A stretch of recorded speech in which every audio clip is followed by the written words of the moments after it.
Trekking, alerting, protecting. This is WKYT News at 5.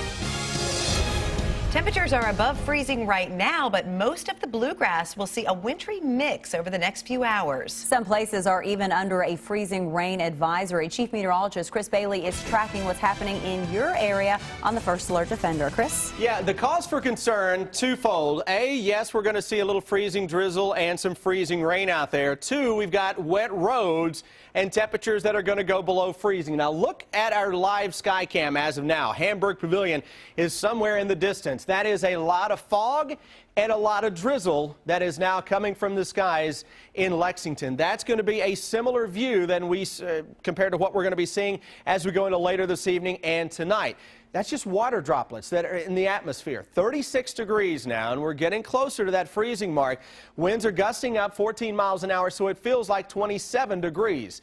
The only areas with a freezing rain advisory across southeastern Kentucky. We don't have that across the bluegrass country, but concern is we're going to see some icy roads in some areas as the temperatures go below freezing. The roads are not just magically going to dry up. So untreated roads and those wet roads will begin to freeze up on us later this evening into tonight. Could even see a wet snowflake in there, but there's just a little warm layer aloft that will keep this mainly in the form of some freezing drizzle and freezing rain. Live First Alert Defender showing the bulk of the moisture is across eastern Kentucky, but what Defender is not seeing is those teeny tiny little water droplets making up the drizzle out there, and that's going to be a theme as we go into later tonight and early tomorrow morning. Temperatures closing in on the freezing mark to the north. And ladies, what's going to happen as we go deeper into the evening? Those temperatures will first hit the freezing mark and then go deep into the 20s later tonight, hence the potential for some icy roads. We'll touch more on that in greater detail, tell you what to expect hour by hour wise coming up. Thank you, Chris. A newborn is alive thanks to the actions of a woman's roommate. Police say that baby was born on a Friday in Winchester and then thrown in a trash bag. And now the mother is facing charges. WKYT Sam Smith is in Clark County with more on how that roommate helped in our top story at 5. This investigation is ongoing. Police have charged Cassandra Haney with attempted murder and tampering with evidence. Police say her roommate called police on January 9th. Police say at their Linden Avenue home, Haney gave birth in the toilet without regard for the child's well-being. Haney is accused of leaving the child in the toilet for at least 15 minutes until she put the baby in a garbage bag. Police say the roommate heard the child crying and questioned Haney about what was in the bag. Police say Haney told her roommate that she had given birth to the baby in the toilet.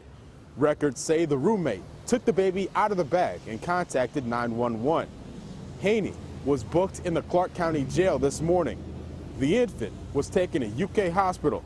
They say the baby boy is stable. The mother claimed that she didn't know she was pregnant, didn't know that the baby, whether or not the baby was dead or alive, and had then placed the baby into a plastic bag. Haney is expected in court on these charges on Wednesday. In Winchester, Sam Smith, WKYT.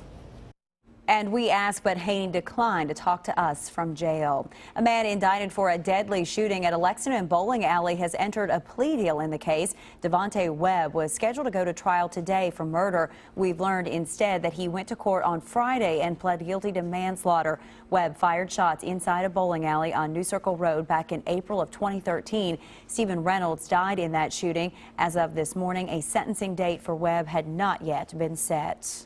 Investigators returned to the scene of a barn fire that killed 3 thoroughbred horses.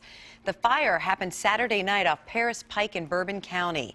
A Kentucky State Police trooper spotted the flames and rushed to wake up neighbors.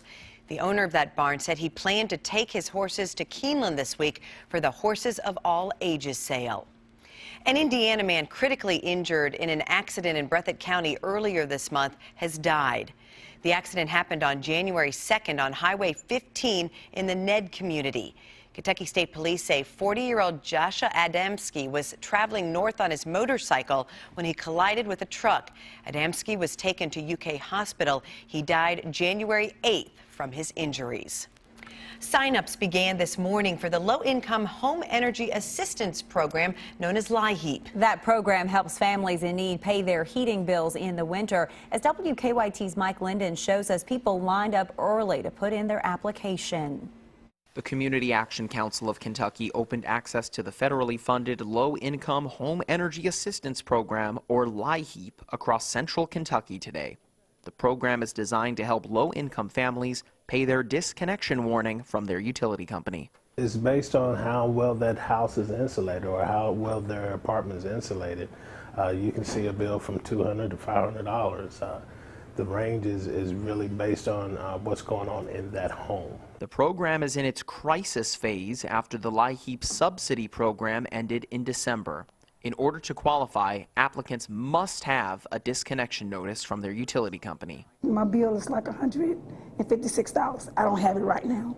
So I came up here to see if they can help me with it. If it ain't all of it, they can help me with a little bit of it. Mentor says that the LIHEAP program helped more than 6,000 families in Kentucky last season, a number which they hope to match, if not exceed, this year with the funding that's available to them. But that funding is only available to applicants on a first-come, first-served basis. If there wasn't for something like this, that I would just be on the street. I would just be another one at the bus transit center hoping for something to come through. Community Action Council officials say the program will continue to accept applicants until the $1.4 million in funding runs out. In Lexington, Mike Linden, WKYT. And for more information on how to qualify and sign up for the LIHEAP program, just go to WKYT.com and click on this story. Democrat Jack Conway has officially filed to run for governor. The Attorney General filed candidacy papers with the Secretary of State this morning. WKYT's Rebecca Smith is in Frankfort with more. It was here at the state capitol that Attorney General Jack Conway and his running mate, State Representative Sandy Overly, officially filed their paperwork to run for governor and lieutenant governor of Kentucky. The candidates headed to the Kentucky History Museum for a rally. Conway entered the room to the sounds of U2 and heavy applause from supporters. The AG said his priorities as governor would be making small business a focus, increasing tax incentives for companies, and focusing on early childhood education. Conway also brought up the need to increase access for broadband in rural parts of the state. Kentucky lags severely behind the rest of the country. Putting Kentucky first, putting people over politics. That's what being governor is all about. It's a job I know well. It's a job that I'm prepared to do. In Frankfort, Rebecca Smith, WKYT. Jeff Young has also filed to run on the Democratic ticket for the primary. Former Supreme Court Justice and Republican from Pikeville, Will T. Scott, sent out a tweet confirming his candidacy last week. Louisville businessman Hal Heiner and Agriculture Commissioner James Comer have already announced they'll be running in the May primary. The top-ranked Cats are coming off another close call in SEC action. Their last two matchups have gone into overtime, and this afternoon, the coaches said enough is enough. Rob Bromley's here now with us with reaction in our Big Blue coverage. I think fans say enough is enough too, Rob. Cutting it really close, guys. Game 3 of the SEC schedule coming up tomorrow night as the Wildcats return home against Missouri. Now, the Cats have 2 wins. They're 2 for 2, both in overtime. Kentucky really taken to the limit by Texas A&M Saturday as it went to double overtime. UK Associate Coach Kenny Payne standing in for John Calipari today. We're in a place where we are it. We are the program. Every night that we step on the floor, we have to come out and play with unbelievable energy. Know that that team is going to play out of their minds. They're going to play well. They're going to play the best game of the year against us. And we have to match or be superior energy-wise and defensively. That's the key to this team. We are a defensive team. That's what we are. Late night at Rupp tomorrow night. UK and Missouri will tip off at 9 o'clock, and the Cats will have another 9 o'clock 1 week from tomorrow against Vanderbilt. So, Jennifer Amber, it's that time of year. That it is, Rob. Thank you.